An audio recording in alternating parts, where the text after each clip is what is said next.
tu tunjukkan tapak masjid yang apa, masjid lama. Kebetulan masjid baru kat Medan tu sebelah masjid lama disambung. Jadi mohon sumbangan daripada pihak cik, pihak tuan. Kita mampu bagi RM1 masuk, dikira kita membina. Walaupun RM1 kita sumbangkan, walaupun RM5 kita sumbangkan, walaupun RM10 kita sumbangkan, walaupun RM50 kita sumbangkan, walaupun RM100 kita sumbangkan, dikira kita ni di kalangan orang-orang yang membina masjid, yang ada kelebihan dan kemuliaan. Ini kita nak mengaji pada ni. Terdapat banyak hadis menyatakan kelebihannya. Antara kelebihan-kelebihannya ialah, pertama, Allah SWT menjamin akan mendirikan sebuah rumah di syurga bagi siapa yang membina masjid. Hal ini berdasarkan hadis Nabi SAW. Al-Utsman bin Affan radhiyallahu anhu, sami'tu Rasulullah SAW yaqul, man bana masjidan yabtaghi fihi wajha Allah, banallahu lahu mithlahu fil jannah. Atau kama qala Rasulullah SAW. Daripada Utsman bin Affan radhiyallahu anhu, daripada Sayyidina Utsman bin Affan radhiyallahu anhu, daripada Sayyidina Utsman bin Affan radhiyallahu anhu. Siapa dia Sayyidina Utsman bin Affan radhiyallahu anhu ni? Ya, beliau ialah sahabat Nabi yang ketiga terkanan. Ya. Kerana yang paling kanan ialah Sayyidina Abu Bakar As-Siddiq radhiyallahu anhu, khalifah yang pertama. Yang kedua terkanan ialah Sayyidina Umar bin Khattab radhiyallahu anhu, khalifah kedua. Yang ketiga terkanan ialah Sayyidina Utsman bin Affan radhiyallahu anhu, khalifah yang ketiga. Dan Sayyidina Utsman ini, seperti mana Sayyidina Abu Bakar dan Sayyidina Umar, adalah termasuk dalam 10 sahabat yang dijamin masuk syurga minal asyratil kiramil bararah. Dan Sayyidina Utsman ini adalah menantu Nabi SAW, kerana beliau berkahwin dengan 2 puteri Nabi, Ruqayyah dan Ummu Kulthum. Tapi berkahwin bukan kumpul, bukan poligami, dia salin tikar. Ya, dan ketika meninggal seorang, kahwin dengan yang kedua. Meninggal yang tak, kahwin dengan boleh? Sebab ipar ialah mahram sementara. Ipar ialah mahram sementara. Ipar, ada ipar, abang ipar, kakak ipar, mahram sementara. Suami kita meninggal, suami kita meninggal, abang ipar kita ni, isteri dia dah lama meninggal. Abang ipar kita nak kahwin kita, boleh tak? Boleh. Abang ipar kita nak ambil kita sebagai isteri, boleh? Tak ada salah. Abang ipar Ustaz, apa pula abang ipar? Tak boleh, boleh. Sebab dia mahram sementara. Yang tak boleh ialah menantu mertua. Tak boleh. Menantu mertua memang tak boleh. Tak boleh. Menantu kita tak boleh, mahram selama-lamanya. Mertua pun mahram selama-lamanya. Walaupun isteri mak mertua kita dah meninggal, tak boleh kita kahwin dengan pak mertua kita. Tak boleh. Menantu kita, walaupun menantu kita dah walaupun anak bila meninggal, tak boleh kahwin dengan menantu kita, tak boleh. Walaupun anak kita dah meninggal, kita ni pak mertua nak kahwin dengan menantu, tak boleh. Mak mertua nak kahwin dengan menantu lelaki, tak boleh. Tapi pa boleh tak kak? Sayyidina Utsman berkahwin dengan 2 puteri Nabi SAW. Meninggal dia seorang, kahwin dengan seorang. Itu dari Sayyidina Utsman. Dan Sayyidina Utsman bin Affan ini ialah sahabat Nabi yang pertama dari kalangan Bani Umayyah. Sebab di Mekah, Bani Umayyah dengan Bani Hashim ini, ya, mereka ini bersaing. Mereka ini 2 kabilah yang terkenal di Mekah yang bersaing. Ya. Jadi bila Sayyidina Utsman masuk memeluk agama Islam, maka terperanjatlah sekalian orang-orang Bani Umayyah. Kerana apa? Kerana mereka menganggap Bani Hashim ini sebagai pesaing mereka.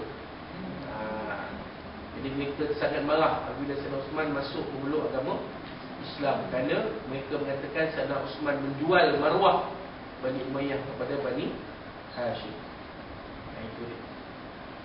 Itu sebab Abu Sufyan sampai ke akhir, sampai di kota Mekah memusuhi Nabi Muhammad SAW dan Islam. Kerana apa? Salah satu sebab dia kerana faktor kabilah tadi. Kerana Abu Sufyan itu daripada Bani Umayyah. Cinta dia tuan. Baik, puan-puan sekalian. Baik, itu dia Sayyidina Uthman bin Affan. Apa kata beliau? Sami'tu Rasulullah sallallahu alaihi wasallam yaqul, aku telah mendengar Rasulullah SAW bersabda, man bana masjidan, sesiapa yang membina masjid, yabtaghi fihi wajh Allah, berkenaki pada bina masjid itu wajah Allah. Apa makna wajah Allah sini? Wajah Allah sini maksudnya keredaan Allah. Ini maksudnya wajah Allah, bukan wajah Allah yang sebenarnya. Jangan agak-agak faham macam tu. Kalau agak-agak faham macam tu, takut rosak akidah kita, kerana Allah Ta'ala itu tidak berjisim, Allah Ta'ala itu tidak bertempat. Allah bila makan, Allah Ta'ala itu tidak berjisim, Allah Ta'ala itu tidak bertempat. Kalau Allah Ta'ala itu berjisim, bermakna Allah Ta'ala itu ada tubuh badan, ada muka, ada mata, ada hidung, ada tangan, ada kaki, ada perut, ada pusat. Macam kita lah. Jadi Allah Ta'ala itu tidak berjisim. Sebab itulah kita tak boleh nak bayang Allah Ta'ala dengan apa pun dalam dunia. Laisa kamitslihi syai'. Sadaqallahu azim. Mafhumnya tidak ada menyerupai Allah Ta'ala itu sesuatu jua pun. Tak boleh nak bayangkan. Kan nak bayang Allah Ta'ala itu macam mana? Tak boleh. Sebab dia Khaliq, pencipta. Kita maksud. Takkan jadi kipas sama dengan pembuat kipas. Tak sama. Kipas dan pembuat kipas tak sama. Ni, semata ni. Sama tak cermin mata ni dengan pembikin semata? Tak sama. Jadi kalau akak fikir secara logiknya begitu, apatah lagi adakah sama alam ni dengan penciptanya? Tentu tak sama. Itu pun senang nak kita dan fikir. Jadi takkan sama makhluk dengan Khaliq, takkan sama kita ni dengan Allah Subhanahu Wa Taala. Jadi tak ada bayang. Jadi wajah di sini boleh ditakwilkan.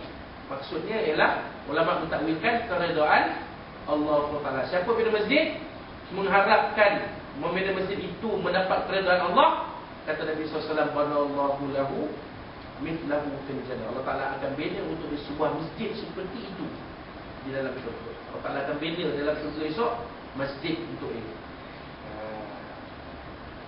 Di syurga esok. Macam ada ukur Ustaz? Jangan tanya.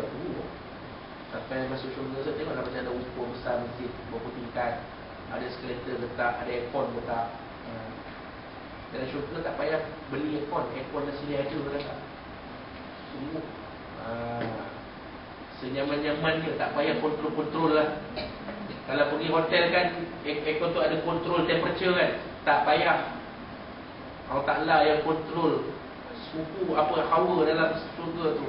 Sedap, sesedap-sedap dekat, relax. Tak sejuk, tak ngigil. Sejuk sangat ya Allah, tak. Panas sangat ya Allah, tak. Seronok kita tak. Kita so cakap dengan beritahu Allah, ya Allah, pergilah bidadara. Suami kita tak jealous tak. Tapi kita kata apa kita? Pergilah. Kita pun bye-bye bang. Jalan dengan bidadara. Bidadara tu lelaki. Lama.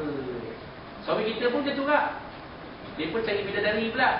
Kita masa tu tak jealous kak. Senyum kita tengok suami kita bawa bidadari tu pergi masuk dalam bilik.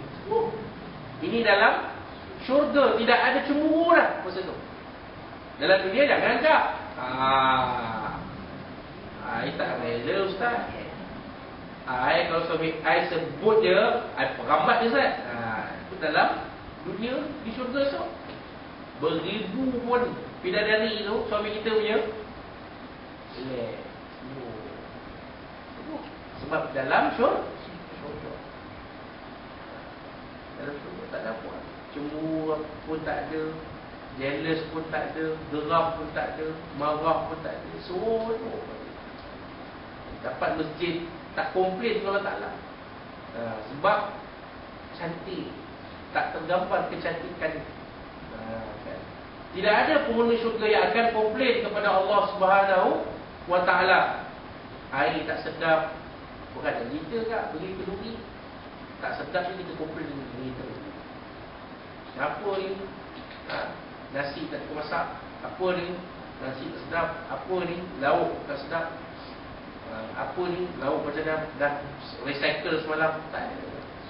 Kita syurga esok seronok kita. Gembira kita.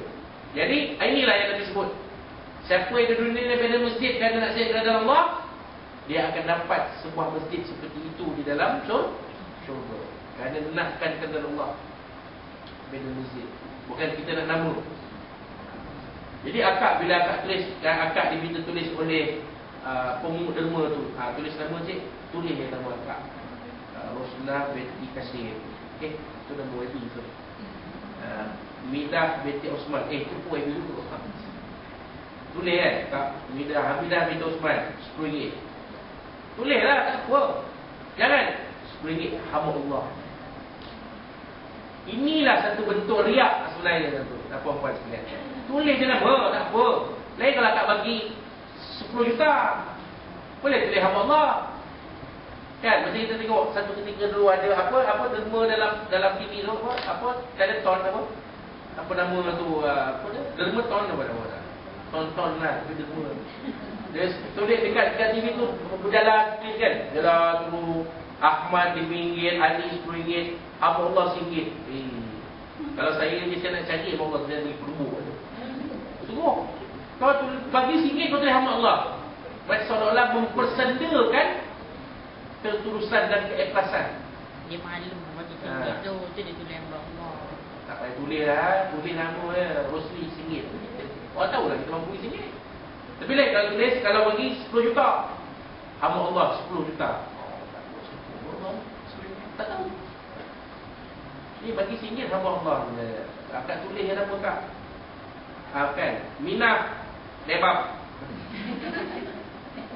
Minah Debab RM1. Tak tulis je.